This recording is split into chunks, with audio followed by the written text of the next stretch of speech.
राहुल गांधी यांच्याविषयीची मोठी बातमी। सुरतच्या जिल्हा न्यायालयानं राहुल गांधी यांना 2 वर्षांची शिक्षा सुनावलेली आहे। राहुल गांधींनी मोदी आडनावावरनं एक टिप्पणी केलेली होती, जी टिप्पणी आक्षेपार्ह असल्यानं राहुल यांच्या विरोधात कोर्टात खटला उभा राहिला।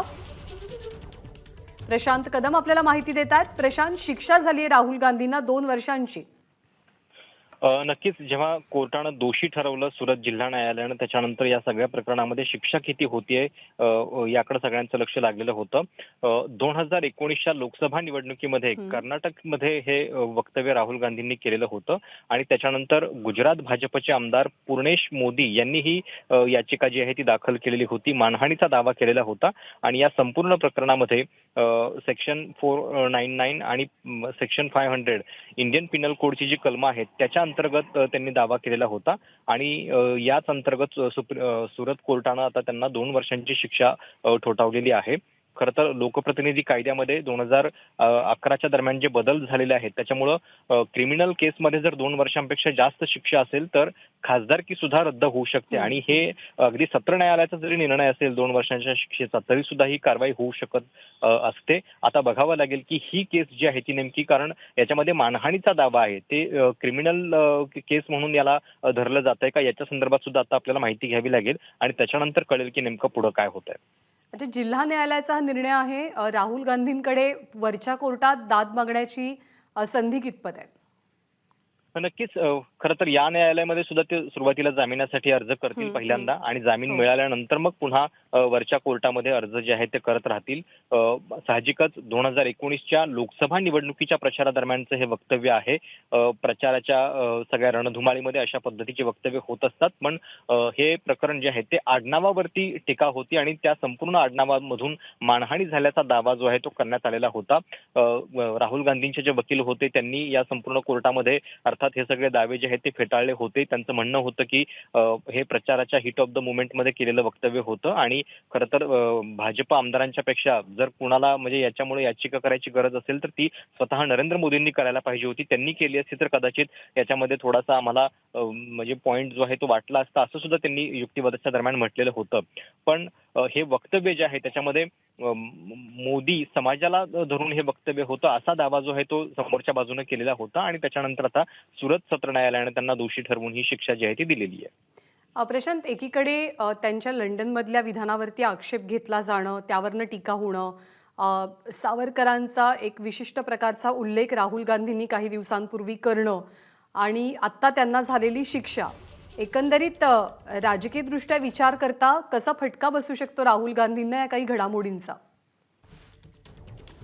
बहुधा प्रशांतपर्यंत आपला आवाज पोहोचत नाहीये, पण राहुल गांधींनी लगेचच त्यांच्या वकिलांच्या मार्फत जामिनासाठी सुद्धा याच न्यायालयामध्ये अर्ज केलाय आणि जामीन अर्जावरती सध्या सुनावणी सुरू आहे।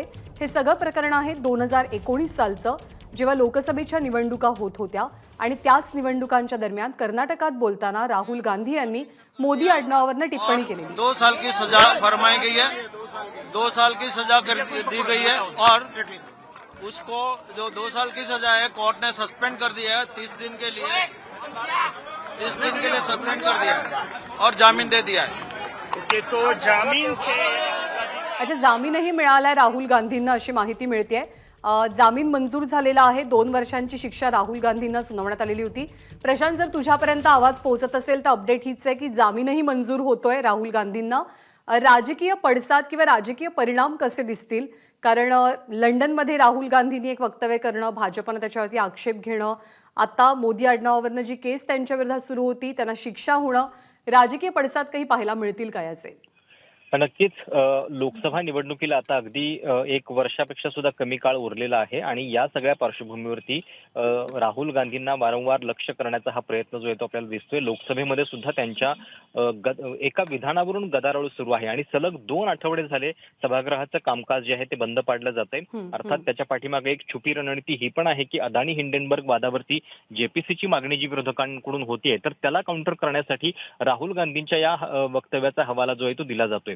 खरं तर आता लक्षात घ्यायला पाहिजे की राहुल गांधी हे काँग्रेसचे अध्यक्ष आता नाहीयेत, ते विरोधी पक्षनेते सुद्धा नाहीयेत, ते केवळ एक खासदार आहेत. पण तरी सुद्धा एका खासदाराच्या वक्तव्यावरून अशा पद्धतीनं सभागृह 2 आठवडे बंद पडणं, याच्यातून आपल्याला लक्षात येईल की कशा पद्धतीनं स्ट्रॅटेजी जी आहे ती आखली जाते. आणि त्या पार्श्वभूमीवरतीच म्हणजे सभागृहातली वक्तव्य असतील, बाहेरची वक्तव्य असतील, त्या माध्यमातून राहुल गांधींना प्रत्येक वेळी बोलताना भान ठेवलं पाहिजे का, अशा पद्धतीची एक भीती जी आहे ती सुद्धा या कोर्ट केसेसच्या माध्यमातून घालण्याचा प्रयत्न जो आहे तो सुरू आहे. सुरत कोर्टानं 2 वर्षांची शिक्षा ठोठावलेली आहे, पण सोबतच जामीन सुद्धा मंजूर केलेला आहे. आणि त्यामुळं वरच्या कोर्टामध्ये दाद मागण्याचा अधिकार जो आहे तो अर्थातच त्यांच्यासाठी खुला आहे. इथं नेमकं काय होतंय हे देखील आपल्याला बघावं लागेल. खासदारांसाठी असलेल्या विशिष्ट नियमांचा तू मगाशीच उल्लेख केलेला होता. हे मानहानीचं प्रकरण आहे, 2 वर्षांची शिक्षा होतेय. राहुल गांधींच्या खासदारकीवरती नियमांनुसार काही परिणाम होऊ शकतो का? 2011च्या दरम्यान एक बदल करण्यात आलेला होता आणि ज्या क्षणी क्रिमिनल केसेसमध्ये म्हणजे ज्या केसेसमध्ये त्यांच्यावरती गुन्हेगारीचे आरोप आहेत, तर या केसेसमध्ये 2 वर्षांपेक्षा जास्त शिक्षा झाल्यानंतर त्यांचं सदस्यत्व जे आहे ते धोक्यात येत असतं. त्यांना त्यांच्यावरती निलंबनाची कारवाई जी आहे ती होत असते. कारण अशा पद्धतीनं क्रिमिनल पार्श्वभूमी असलेले खासदार सभागृहामध्ये नसावेत, या हेतून तो कायदा जो आहे तो तयार करण्यात आलेला होता. हे प्रकरण जे आहे ते मानहानीचं आहे आणि त्यामुळे फक्त आपल्याला हे बघावं लागेल की या मानहानीच्या प्रकरणाचा त्याच्यामध्ये समावेश आहे का. कारण अशा पद्धतीने मानहानीच्या केसेस ज्या आहेत त्या तर राजकीय वर्तुळामध्ये अनेकदा होत असतात. कधी कधी त्याच्या पाठीमागे काही अंतर्गत हेतू सुद्धा असतात आणि त्यामुळं कदाचित या सगळ्या मानहानीच्या प्रकरणाचा त्याच्यामध्ये समावेश आहे का हे बघावं लागेल. आणि शिक्षा जी आहे ती 2 वर्षांची झालेली आहे. 2 वर्षांपेक्षा जास्त जर शिक्षा असेल तर ही कारवाई होत असते, हे देखील बघायला पाहिजे. प्रशांत, आपल्यासोबत सध्या एबीपी अस्मिता के संपादक रौनक पटेल सुधा हैं। रौनक जी, ये पूरा मामला क्या था जिस मामले में राहुल गांधी को 2 साल की सजा सुनाई गई है डिस्ट्रिक्ट कोर्ट से, वो मामला पूरा था क्या? देखिए, पूरा मामला बता दूं उसके पहले सबसे बड़ा अपडेट बता देता हूं कि 2 साल की सजा हुई। उसके बाद राहुल गांधी की ओर से जमानत याचिका रखी गई और अदालत ने जो सजा सुनाई थी उसके ऊपर 30 दिन के लिए रोक लगाई है। राहुल गांधी के वकीलों का दावा है, यानी कि 30 दिन तक राहुल गांधी को उससे और उसके बाद उसके ऊपर और फैसला आएगा। अब बात कर लेता हूं मामला का। तो 2019 के जब चुनाव थे तब कर्नाटक में राहुल गांधी ने ये बोला था कि सभी मोदी चोर क्यों होते हैं, यानी कि वो उसी बात को लेकर पूर्णेश मोदी जो इसी मोदी समाज से आते हैं, उन्होंने खुद एडवोकेट भी है, बीजेपी के शहर अध्यक्ष भी रह चुके हैं और उस वक्त विधायक भी थे और राज्य सरकार के पूर्व मंत्री भी है। उन्होंने सूरत की जिला अदालत में याचिका दर्ज की थी कि राहुल गांधी के इस बयान से पूरी जो कम्युनिटी है उसको बदनाम किया गया है, तो अपमानित किया गया है। यही मामला चल रहा था। पहले 2 बार राहुल पेश हुए थे और राहुल की ओर से कहा गया था कि मैंने बयान जरूर दिया था, लेकिन मेरा बयान कोई कम्युनिटी को टारगेट करके नहीं था। आज तीसरी बार राहुल पेश हुए और क्योंकि आज सुनवाई पहले पूरी हो चुकी थी, जैसे दालत शुरू हुई, जो चीफ जुडिशियल मजिस्ट्रेट है एच वर्मा, उन्होंने सीधा राहुल गांधी को बताया कि आप इस मामले में गिल्टी है, आप कहना क्या चाहते हैं। तो राहुल गांधी की ओर से फिर वही बात रखी गई कि देखिए, मैं किसी कम्युनिटी को बदनाम करना नहीं चाहता था, मैं सिर्फ भ्रष्टाचार के खिलाफ आवाज उठा रहा था। उसके सामने राहुल गांधी के खिलाफ जो याचिका दर्ज की थी पूर्णेश मोदी, उनके वकीलों की ओर से ये कहा गया कि जो राहुल गांधी वो गृह के सदस्य है जहां कानून बनता है, जहां पर कानून को समझने वाले लोग बैठते हैं, कानून को जानते हुए भी इस प्रकार का बयान दिया था, तो उनको ये जो धारा है आईपीसी 500 उसके तहत जो मैक्सिमम सजा मिलती है वो देनी चाहिए और उसके आधार पर 2 साल की सजा दी गई।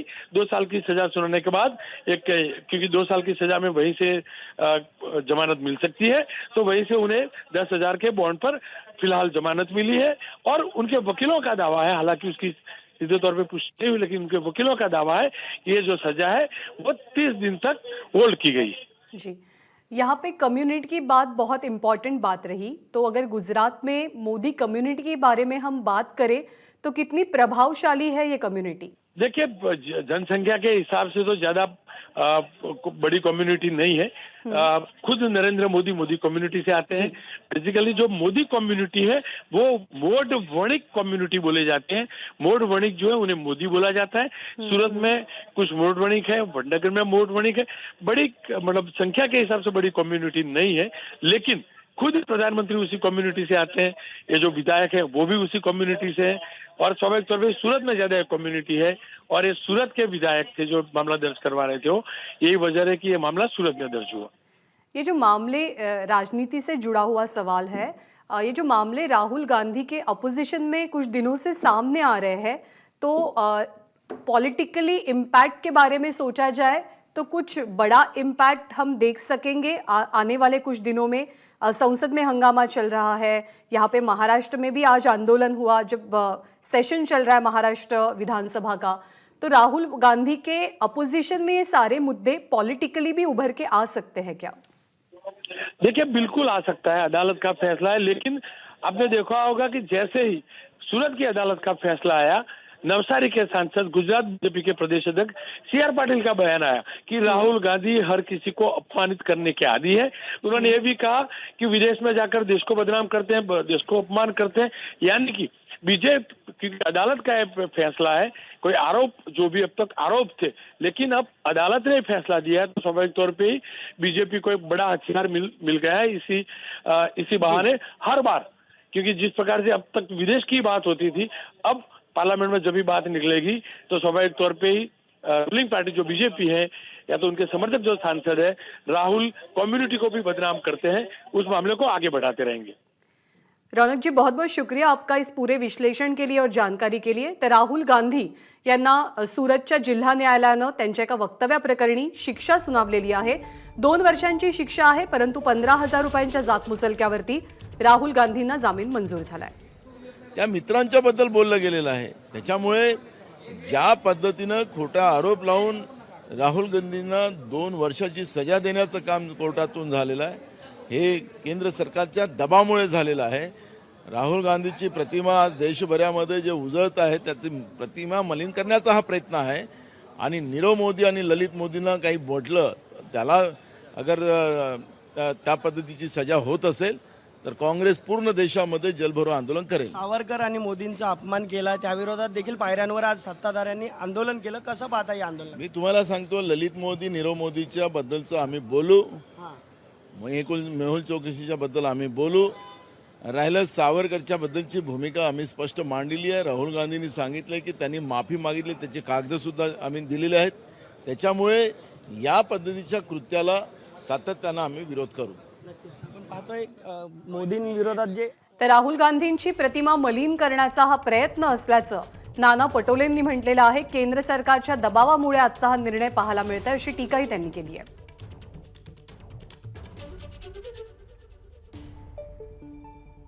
तर ललित मोदी आणि नीरव मोदी यांच्या विरोधात टीका केल्यानंतर जर शिक्षा होणार असेल तर काँग्रेस राज्यभरामध्ये जेलभरो आंदोलन करेल, असं सुद्धा नाना पटोले म्हणतात। सुरतच्या जिल्हा न्यायालयानं राहुल गांधींना आज शिक्षा सुनावलेली आहे 15,000 रुपयांच्या जातमुचलक्यावर। त्यांना जामीनही मंजूर झालाय, 2 वर्षांची शिक्षा आहे। या संपूर्ण प्रकरणात राहुल गांधींनी कोर्टात हजेरी लावलेली होती। माझं वक्तव्य हे केवळ 2 व्यक्तींच्या विरोधात होतं, ते कम्युनिटीच्या विरोधात, समाजाच्या विरोधात नव्हतं, असं स्पष्टीकरण राहुल गांधींकडनं देण्यात आलंय। एबीपी माझा, उघडा डोळे बघा नीट।